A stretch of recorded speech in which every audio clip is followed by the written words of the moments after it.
बिस्मिल्लाहिर्रहमानिर्रहीम अस्सलाम वालेकुम। भाई उम्रे पर जा रहे हैं तो जाहिर सी बात है आप कभी ये चाहेंगे नहीं कि आपकी फैमिली से जो है आपका राब्ता मुनक़ता हो। आप अपनी फैमिली से कनेक्टेड भी रहना चाहेंगे और आप उन्हें जो है अपनी तस्वीरें भी भेजेंगे, अपनी वीडियोज़ भी भेजेंगे। ज़ियारतों पे कहाँ-कहाँ जा रहे हैं, आप इस वक़्त कहाँ हैं, कहाँ नहीं हैं, अपनी खैरियत भी आप बताते रहेंगे। लेकिन सबसे बड़ा मसला हमारे लोगों को जो आता है वो यही आता है कि भाई जैसे ही वो जाते हैं ना एयरपोर्ट पे, तो फ़ौरी तौर पे बहुत सारे लोग सिम ले लेते हैं, परचेज़ कर लेते हैं और बहुत सारे लोग ये कहते हैं कि भाई हम हरम शरीफ पहुँच जाएँ, हम वहाँ से होटल के करीब से कहीं से सिम ले लेंगे ताकि अगर कोई मामलात हों, ऐसे इश्यूज़ हों, तो हम वहाँ जाकर दोबारा उन्हें कंप्लेन करें और हमारे मामलात ठीक हो जाएँ। किसी हद तक ये बात दुरुस्त भी है, लेकिन मैं आपको अपना एक्सपीरियंस भी बताऊँगा और साथ में मैं आपको ये भी दिखा रहा हूँ। एक चीज़ ये देख लीजिए, इसके बारे में भी आपको बताऊँगा ये क्या है, कैसे है, जो कुछ भी सऊदीया का ही आइटम है, यहाँ का नहीं है। अच्छा, इसे मैं यहाँ रख देता हूँ। तो भाई सबसे पहली बात ये बता दूं, जब आप यहाँ से जाते हैं एयरपोर्ट, तो अगर आप अपने एयरपोर्ट पर है ना, पाकिस्तान के एयरपोर्ट पर, तो यहाँ तो आप अपना डेटा कनेक्शन भी यूज़ कर सकते हैं, लेकिन डेटा कनेक्शन हर कोई यूज़ नहीं करता है। तो आपने क्या करना है भाई, पाकिस्तान के एयरपोर्ट पर हो, कराची के एयरपोर्ट पर हो, किसी भी एयरपोर्ट पर हो, पूरी दुनिया में किसी भी एयरपोर्ट पर चले जाएं, आपने अपना वाईफाई ऑन करना है और वाईफाई ऑन करने के बाद आपने ये देखना है कि एयरपोर्ट का जो वाईफाई होता है ना, वो आपको सबसे ऊपर नजर आएगा टॉप पे। आपने उस वाईफाई पे क्लिक करना है, फिर वो आपसे एक इन्फॉर्मेशन मांगेगा, एक जो है ना एक पॉपअप विंडो खुलेगी, उसमें इन्फॉर्मेशन मांगेगा आपसे। उसमें स्पेशली आपको अपना पासपोर्ट का नंबर जो है ना वो पुट करना होगा। जब आप वो डालेंगे तो और जैसे ही आप उसे नेक्स्ट करेंगे या आगे करेंगे, कुछ भी करेंगे, ओके कर देंगे, तो फौरी तौर पे आप जो है कनेक्टेड हो जाएंगे एयरपोर्ट के वाईफाई से। ठीक है, तो यहाँ से आप अपनी फैमिली के साथ कनेक्ट रह सकते हैं। इसी तरह जब आप यहाँ से पहुँच जाते हैं जद्दा एयरपोर्ट पर या मदीना एयरपोर्ट पर, तो वहां भी सेम आपने ऐसे ही करना है। वहां पे वाईफाई ओपन करना है। वाईफाई को ओपन करने के बाद आपने क्या करना है, अपना पासपोर्ट नंबर वगैरह डालना है ताकि आपका मोबाइल फौरी तौर पे कनेक्ट हो जाए। एक तो ये वाला तरीका है जो कि फ्री का है। अब होटल में भी फ्री के बड़े तरीके मैं आपको बता दूंगा कि आपको हरम के आसपास क्या करना है, कैसे करना है, वहां पे आपको वाईफाई कौन सा मिलेगा। सबसे पहले मैं आपको ये बता दूं कि भाई अब आपने क्या करना है, अब आपने सिम परचेज करनी है। तो सिम परचेज करने के लिए सबसे बेहतर ऑप्शन आपके पास ये होता है कि एयरपोर्ट पे जो ऑथराइज नुमाइंदे होते हैं ना, ये जो सिम सेलर्स वगैरह होते हैं, सिम की कंपनीज हैं, इन्होंने अपने बूथ बनाए होते हैं। आप वहां जाकर वहां से ले सकते हैं। ये मेरे पास है भाई सिम, ये भी मैंने एयरपोर्ट से ली थी, ये मैंने कोई हरम के पास से नहीं ली थी। कहाँ से ली थी, कैसे ली थी, वो सारी डिटेल्स आप लोगों को बता देता हूँ। अच्छा, आप लोगों ने करना ये, मैं अपनी बेशतर वीडियोस में आप लोगों को ये बताता हूँ कि जब आप उम्रे पर जा रहे हैं तो आप कोशिश ये करें कि अपने वीजा की कुछ कॉपीज एक्स्ट्रा रख लें अपने पास। 4 रख लें, 5 रख लें, फोटो कॉपी करा के रख लें। वो आपको बहुत जगहों पर जरूरत पेश आएगी उसकी, और ये बहुत काम की चीज है। अच्छा भाई, अब आपने क्या करना है, अब आपने अगर सिम लेने जाना है तो आपने अपने वीजा की कॉपी देनी है जहां से आप सिम ले रहे हैं, और वहीं जो है आपसे बायोमेट्रिक लिया जाएगा। उसके बाद आपको ऐसी सिम दे दी जाएगी। अब सऊदीया में जो है ना 3 कंपनीज है भाई सिम की। आगे जो है ना मैं आपको तरतीबवार बताता रहूंगा कि किस किस तरह कर सकते हैं, जा सकते हैं। अभी हम जद्दा एयरपोर्ट की या मदीना एयरपोर्ट की अगर बात करें तो वहां पर आपको जो है ना 3 मशहूर कंपनीज मिलेंगी।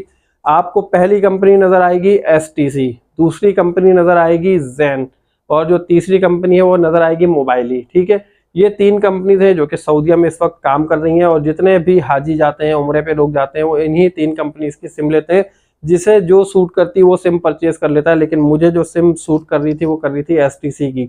अब जो एसटीसी की ओरिजिनल सिम आपको मिलेगी, एक तो उसका पैकेट कुछ इस तरह का होगा। अच्छा, इसमें मुख्तलिफ पैकेजेस होते हैं कि अगर आपका 15 दिन का पैकेज है उम्रे का, तो आपको जो है वो सिम कितने की मिलेगी, 45 रियाल की मिल सकती है, 55 रियाल की मिल सकती है, 65 रियाल की मिल सकती है, कुछ इस तरह का सीन होता है। लेकिन मैंने जो सिम ली थी, मैंने ली थी, मेरा जो है ना वो तकरीबन 20-21 दिन का पैकेज था, तो मैंने 1 महीने की सिम ली थी। मतलब ये कि 1 महीने के पैकेज वाली सिम ली थी, तो मुझे वो 85 रियाल, यानी कि उर्दू में अगर हम कहें तो 85 रियाल की वो सिम मिली थी। और एसटीसी की सिम थी भाई, एयरपोर्ट से ही मैंने ली थी, अपने वीजा की कॉपी दी। वहां पे उनका जो रिप्रेजेंटेटिव बैठा था उसने जो है मुझसे बायोमेट्रिक लिया, मुझसे इन्फॉर्मेशन वगैरह लेने के बाद उसने मुझे ये सिम दी और मुझे कहने लगा कि ये अभी आप अपने मोबाइल में लगाइए। अच्छा भाई, ये सिम जब मैंने ले ली तो मैं भी आप लोगों को दिखाता हूँ। ये इस तरह से इसको मैंने खोल दिया और ऐसे, ठीक है भाई, ये जब मैंने ऐसे खोला तो ये देखें ओरिजिनल जो सिम होती है उसकी कुछ इस तरह की पहचान होती है कुछ। ये जो है ना आपको वैसे ही नजर आता है कि हाँ भाई ये कंपनी का इसका क्यूआर कोड वगैरह है, ये सारी चीजें होती हैं। फिर उसके बाद ये एसटीसी की अपनी सिम होती है, इसके पीछे आगे कुछ ये सारी इस तरह की इन्फॉर्मेशन होती है। अब आप ये सिम निकालें, अपने मोबाइल में लगाएं, और लगाने के बाद आपने क्या करना है, जैसे ही आप ये सिम अपने मोबाइल में लगाएंगे तो उस वक्त होगा ये कि आपके पास फौरी तौर पे इस कंपनी के जो है ना एसएमएस आना शुरू हो जाएंगे। एक तो आपको खुशामदीद कहा जाएगा कि सऊदीया में खुशामदीद अरेबिक में लिखा होता है, इंग्लिश में या उर्दू में नहीं होता है। वो जो आपके पास मैसेज आना शुरू होंगे कि भाई सऊदीया में आपको खुशामदीद कहते हैं, और अगर आपको कोई मसले मसाइल हो तो आप इस हेल्पलाइन पे कॉल करें, इस मसले मसाइल में इस हेल्पलाइन पे कॉल करें। आपको जो है ना सारी हेल्पलाइन जो है ना वो वहाँ पर SMS में दे देते हैं। तो ठीक है, ये है तरीक़ेकार सिम लेने का। अब आपने जो एहतियात करनी है वो ये एहतियात करनी है कि आपने इधर उधर चलते फिरते किसी भी शख्स से कोई सिम नहीं लेनी है, कहीं भी कोई बायोमेट्रिक नहीं कराना है। अगर एयरपोर्ट का जो अमला है ना, जो इमिग्रेशन वाला, वो अगर आपसे बायोमेट्रिक का कहता है तो आपने वहां बायोमेट्रिक कराना है। एयरपोर्ट से निकलते हुए नुसुक वाले भी आपसे कोई बायोमेट्रिक नहीं लेते हैं। इवन ये कि कोई भी हो आपसे किसी तरह का कोई बायोमेट्रिक नहीं लेता, सिवाय इसके कि आप सिम लेने जाएं। तो इसलिए अगर आप बायोमेट्रिक देंगे तो आपके साथ एक फ्रॉड हो सकता है, एक धोखा हो सकता है। मैं अभी आपको बताऊंगा, नेक्स्ट वीडियो बनाऊंगा उसके लिए, वरना फिर जो है ना ये बहुत ज़्यादा लंबी वीडियो हो जाएगी। अभी हम सिम और वाईफाई के मुताल्लिक ही बात कर रहे हैं। तो ये आपका तरीक़ाकार हो गया सिम लेने का। आप चाहे ज़ैन की सिम ले लें। अब आपका 15 दिन का उम्र का पैकेज है तो आप 15 दिन के हिसाब से पैकेज लें। आपका 20-21 दिन का है, 30 दिन का, 28 दिन का, तो फिर आपको जो है ना वो दूसरा पैकेज लेना होगा 1 महीने वाला। उसमें मिनट्स वगैरह तो लोकल तो मतलब समझ लीजिए फ्री है, तकरीबन कॉल सारी फ्री होती हैं। इसमें जब पैकेज आप ले लेते हैं ना, जो 85 रियाल देते हैं, उसमें फिर सारी चीज़ें लगती हैं। बहुत सारे लोगों का ये सवाल है कि भाई क्या इस सिम के ऊपर हम व्हाट्सएप यूज़ कर सकते हैं? इस सिम के ऊपर आप वो तमाम चीज़ें यूज़ कर सकते हैं जो आप अपने घर में वाईफाई पे कर रहे होते हैं, जैसे कि व्हाट्सएप है, इंस्टाग्राम है, फेसबुक मैसेंजर है, उसके अलावा जो भी सोशल मीडिया के प्लेटफॉर्म है, यूट्यूब वगैरह, ये सारी चीज़ें आप आराम से यूज़ कर सकते हैं। कोई ऐसा मसला नहीं है आपके साथ कि आप इस पर व्हाट्सएप यूज़ करेंगे नहीं करेंगे। इवन ये कि व्हाट्सएप पे वीडियो कॉलिंग भी हो जाती है, जो कि कई लोगों ने की है वीडियो कॉलिंग। अभी हमारे रिसेंटली एक दोस्त गए हुए थे उम्रे पे, तो उन्होंने जो है ना काफ़ी वीडियो कॉल कर करके मुझे दोबारा ज़ियारतें कराई हैं। तमाम जो है हजर अस्वद की ज़ियारत करा दी, मकाम इब्राहिम की ज़ियारत करा दी, फिर जो हज़रत जिब्राइल अलैहिस्सलाम का मुसल्ला है उसकी भी ज़ियारत करा दी, खाने काबा के दरवाजे की, हर तरह की ज़ियारत करा दी। बहरहाल अच्छा, अब ये जो वो तरीक़ाकार है कि भाई आपने सिम परचेज़ कर ली, लेकिन अगर अभी आपने सिम नहीं ली है और आप चाहते हैं कि आप जो है फ्री में इंटरनेट यूज़ कर लें, अभी सिम बाद में लेंगे, या हो सकता है कि भाई आपका जो है 15 से कुछ 2-3 दिन ज़्यादा का पैकेज आपका उम्रे का हो, आप ये चाह रहे हैं कि यार मैं सिर्फ 15 दिन का ही पैकेज लूँ और 15 दिन के पैकेज का ही मैं सिम लूँ, वरना मेरे जो है रियाल ज़्यादा लग जाएंगे, कुछ भी हो सकता है। अब ये जो 1-2 दिन आपने गुजारने, तो इसमें आपको फ्री में भी इंटरनेट मिल सकता है। उसका तरीक़ाकार ये है कि आपने एयरपोर्ट पे तो फ्री में इंटरनेट यूज़ कर लिया, उसके बाद कुछ बसेज़ में, मतलब ये जो है ना ऑप्शन है, कुछ बसेज़ में आपको वाईफाई भी मिल जाता है, लेकिन हर बस में नहीं होता, हर आपको जो है ना ट्रांसपोर्ट में वाईफाई नहीं मिलने वाले। तो आपको वहाँ से वाईफाई मिल जाता है, आप वहाँ भी कनेक्ट कर सकते हैं। फिर उसके बाद जो आपके पास तीसरा और सबसे ज़्यादा यूज़फुल ऑप्शन है वो है किसी भी होटल में चले जाएँ। अगर आपको अपना होटल नहीं भी मिल रहा है, किसी भी होटल की लॉबी में चले जाएँ, वहाँ पे जाके वाईफाई ऑन करें। आप देखिएगा होटल के दीवारों में जगह-जगह उन्होंने QR कोड जो है ना वो चिपकाए हुए होते हैं, पासवर्ड भी लिखा होता है कि अगर आपको वाईफाई यूज़ करना है तो आप इस QR कोड को स्कैन कर लें, या ये पासवर्ड जो है डालकर आप फ्री वाईफाई यूज़ कर सकते हैं। आप अपने होटल में भी चले जाएंगे, वहाँ पे भी आपको फ्री में वाईफाई इसी तरह मिल जाएगा। किसी भी होटल में चले जाएँ आप सऊदीया के, आप वहाँ का वाईफाई बैठकर लॉबी में आराम से फ्री में इस्तेमाल कर सकते हैं। आपसे कोई नहीं पूछेगा कि आप क्यों इस्तेमाल कर रहे हैं, या क्यों बैठे हैं, या क्यों आए हैं। किसी भी होटल की लॉबी में आप बैठ सकते हैं, आपसे कोई पूछगछ नहीं होने वाली है। अच्छा, अब इसके बाद एक और जगह जो है ना आपको फ्री में वाईफाई मिल जाती है, लेकिन वो वाईफाई जो किसकी है, वो जो है ज़ैन और मोबाइली कंपनी की वाईफाई होती है। वो कैसे मिलेगी, बहुत सारे लोगों को ये बात नहीं पता।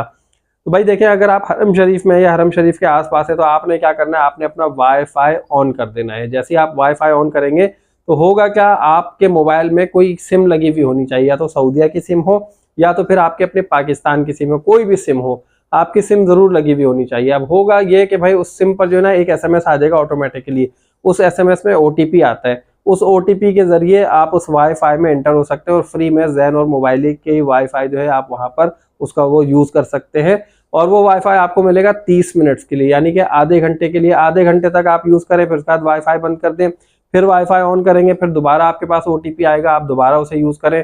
तो इस तरह करके जो है ना आप वहाँ पर हरम में या हरम के आसपास फ्री में वाईफाई भी यूज़ कर सकते हैं, जो कि मोबाइल कंपनीज ने आपको दिए। लेकिन उस वाईफाई से वीडियो कॉल हो या ना हो ये मैं नहीं कह सकता, उस वाईफाई से क्या चले, कितने रिस्ट्रिक्शन हो, क्योंकि मैंने वो खुद यूज़ नहीं की। मैंने तो जाते ही अपनी ये सिम ले ली थी और ये सिम लेकर मैं इसका डेटा ऑन करके कॉलिंग वगैरह सब मैं इसी से कर रहा था। लेकिन इससे जो है आप अपने मुल्क पाकिस्तान, इंडिया, बांग्लादेश वगैरह कॉल नहीं कर सकते।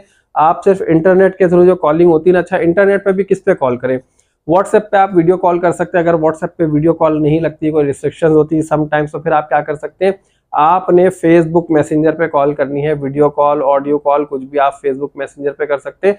वहाँ से आपकी कॉल लग जाएगी ईजिली। तो ये जो तरीक़ेकार है ना सिम यूज़ करने का या फ्री वाईफाई यूज़ करने का, मैंने आपको बता दिया।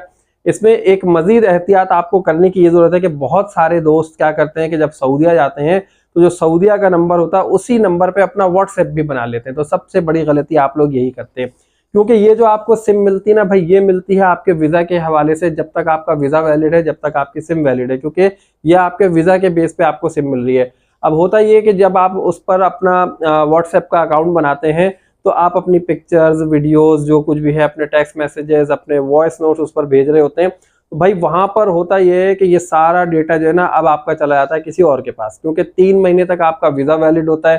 3 महीने बाद आपका वीज़ा एक्सपायर हो गया, आपके नाम पे सिम बंद हो जाती है, उसके बाद आप दोबारा नहीं खुलवा सकते।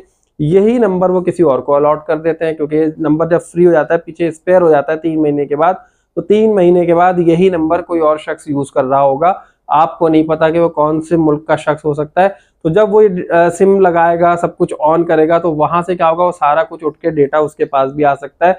आपने अगर इसके साथ कोई मतलब ऐसी चीज़ें सेव की होंगी जो सिम से रिलेटेड चीज़ें हो, तो उस सिम से उठ के भी वो सारी चीज़ें उसमें जा सकती हैं। तो लिहाजा आपने क्या करना है, आपने इस अकाउंट के साथ अपना जो है ना व्हाट्सएप का अकाउंट नहीं बनाना है इस नंबर के साथ, और उस नंबर के जरिए से अपनी चीज़ें लोगों को सेंड कर रहा है। तो यही हो सकता है ना भाई, आपने जिन लोगों को आपके कॉन्टैक्ट्स होंगे वो सारी चीज़ें उनके पास भी सेंड हो रही होंगी, उसके पास भी कॉन्टैक्ट नजर आ रहे होंगे। तो इस तरह जो है आपकी प्राइवेसी खराब होती है, आपकी फैमिली के नंबर वहाँ भी जा सकते हैं। तो आपने इस तरह का कोई अकाउंट नहीं बनाना है। So it's all about SIM और वाईफाई। भाई वाईफाई फ्री कैसे यूज़ करेंगे, सिम परचेज करने का क्या तरीका है, सिम कौन सी अच्छी है, एक आप लोगों का सवाल होता है भाई। तो सिम के बारे में अगर मुझसे पूछें, मैंने एसटीसी की सिम ली थी। एसटीसी की सिम मुझे बेस्ट इसलिए लगी कि मक्का से मदीना ट्रैवलिंग के दौरान पूरा जितना रेगिस्तानी और पहाड़ी इलाका था, किसी की भी जगह पर सिग्नल्स ड्रॉप नहीं हुए, वाईफाई भी चलता रहा है सारा। इवन ये कि मैंने अपने मोबाइल से हॉटस्पॉट ऑन करके कुछ लोगों को जो है ना कनेक्शन भी दिया हुआ था, तो 4-5 लोग उससे भी कनेक्टेड थे, उनका भी सबका चल रहा था अल्हम्दुलिल्लाह बेहतरीन। और जब हम बदर की ज़ियारत के लिए गए तो वो भी बड़ा एक लंबा ट्रैवलिंग का डिस्टेंस है, तो वहां से वहां तक भी कहीं पर भी सिग्नल ड्रॉप नहीं हुए, सारे सिग्नल्स वगैरह अल्हम्दुलिल्लाह बेहतर आ रहे थे। तो दोस्तों उम्मीद करता हूँ आप लोगों को वीडियो पसंद आएगी। अगर वीडियो आप लोगों को अच्छी लगी तो जल्दी से लाइक कीजिए, चैनल को जिन दोस्तों ने अभी तक सब्सक्राइब किया सब्सक्राइब कीजिए, और नेक्स्ट वीडियो तक के लिए मुझे इजाजत दीजिए। अल्लाह हाफिज।